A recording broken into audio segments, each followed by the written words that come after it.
Yes, please. Thank you so much. Nice time. Thank you very much.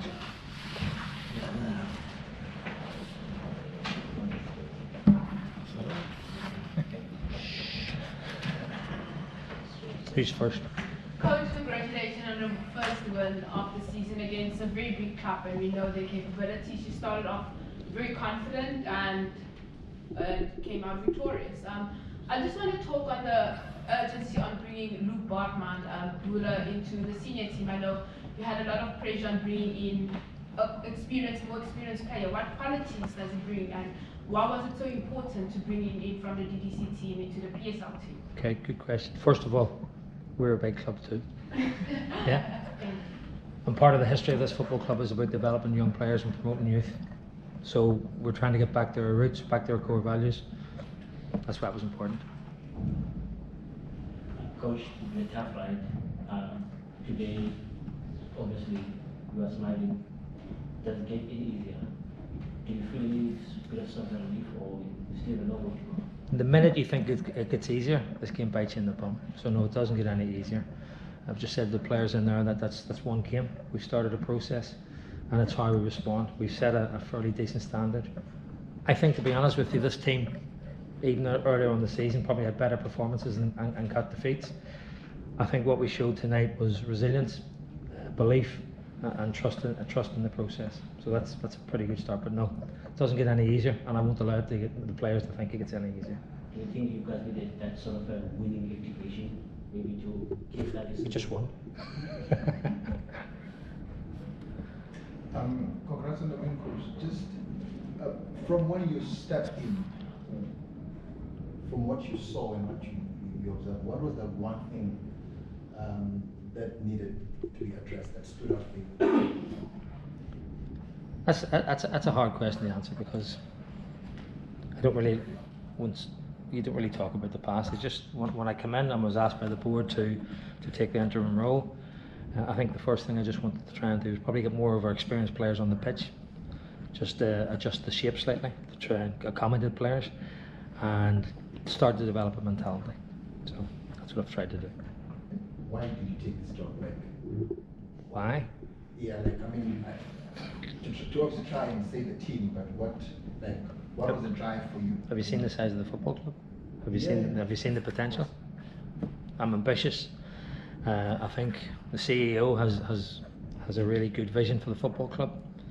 I share that vision, and he wants me to help him develop the football objectives and the strategy. So it's such a big opportunity that it was an easy decision to make to come and work here. Very easy. 9 times out of 10, you don't get a team that's top of the league. So. Coach, just how has the application of the players been? Because obviously, I mean, you can see a clear change in tactic and formation, the way you're going. Have you been happy with the way they've bought into what you want to do with the team? 100%. I think even from the Supersport game, I thought our shape and our application was really good.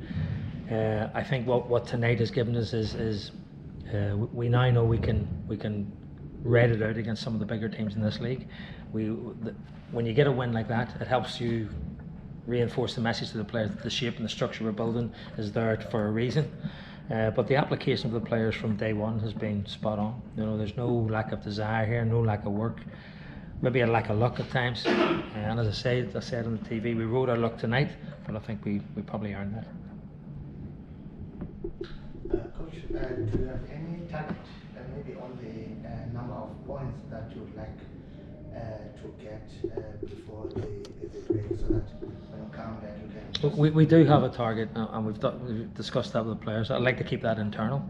What I will say is that tonight is our first victory, so we need to take a step back, analyse what we did well today, analyse what we didn't do well, and then keep moving forward. But I think the first thing in my mind, and that we can say, is that we need to get closer to Richards Bay, and that's our first target. And once we do that, then we'll have another objective. But yes, we have a points target that we discussed with the players during the week over the next 5 games. We think if we can reach that target, then we'll give ourselves every opportunity. Coach, you mentioned for the next 5 games, the next one that is coming up is kind of Chiefs. You playing behind closed doors. Yes. How important do you think it's an advantage for you guys to play behind closed doors? Probably against Kaiser Chiefs it is, yeah. It's probably going to be strange.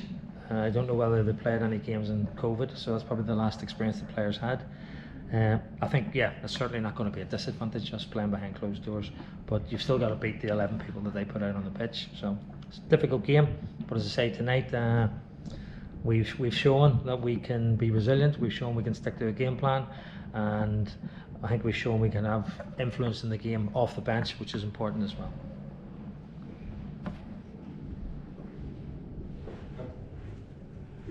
Just in terms of the playing personnel the changes that you've made in playing personnel, like a guy like Haukomo, the centre back. Benny? Yeah. What does he bring into the team? Nicholas as well as just if you can just touch on signings and prices. Benny's a fantastic footballer. I think he's very composed on the ball. I want to make him a better defender. I've been very harsh with Benny, critical of Benny, but I think tonight he stepped up and I think he was a real rock. I think I've just been told he's got an international call-up as well.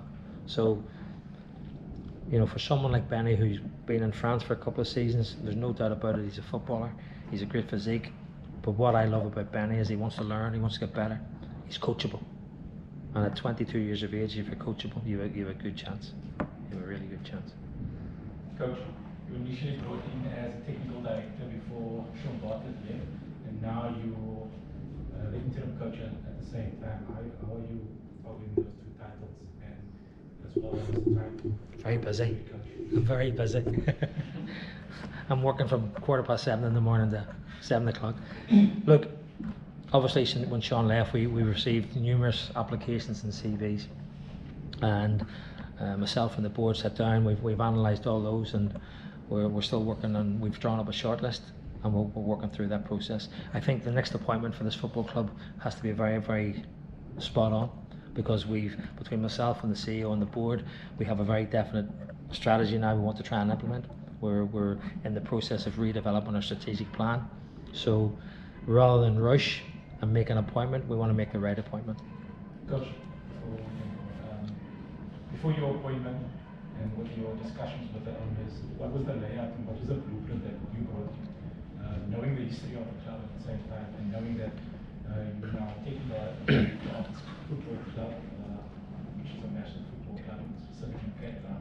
Okay. And what's sort of the blueprint you envision for the club moving forward? Well, look, that's a fairly hefty question. You know, the blueprint at the moment is about nearly 72 pages. So the first thing the directors asked, that they felt that the club had gone away from its core values. So that's the first thing we're trying to address. And I think then what we need to do is give some real structure, some clear objectives to the football department, and make sure that our football is, I say, aligned with the values, aligned with the personality of the football club, and that's what we're going to try and do. In that process, we want to try and win as well. Coach, we saw that you guys brought supplies. Can we expect Another surprise? I expected another few signings to enforce your team. Look, we only had a meeting last week. We're looking at all the time, but to get the right quality into the squad now that's going to make an impact, we have to be very careful. And again, I'll go back to the head coach appointment. I'd rather get the right player rather than just rush. So I think we've shown tonight that we've a wee bit of depth in the squad. You know, with players like Benny who hadn't played games, Nico who hadn't played games, who are now coming into the team. So it's like anything, we're not going to rush.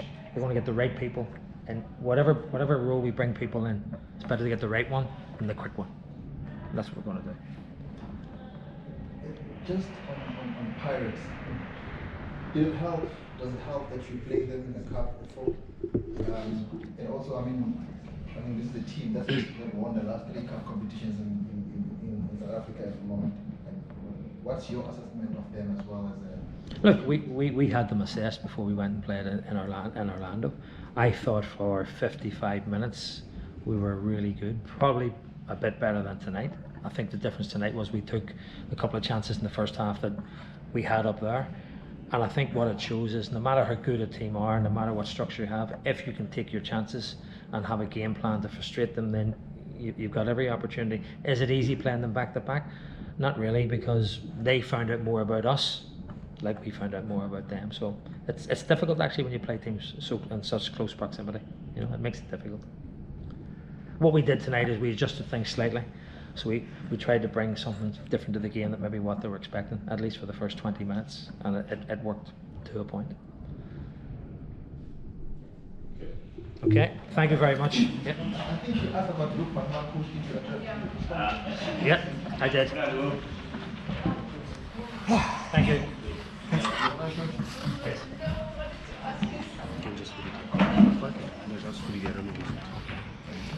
Who owns this one? Thank you. Thank you so much. Catch up soon.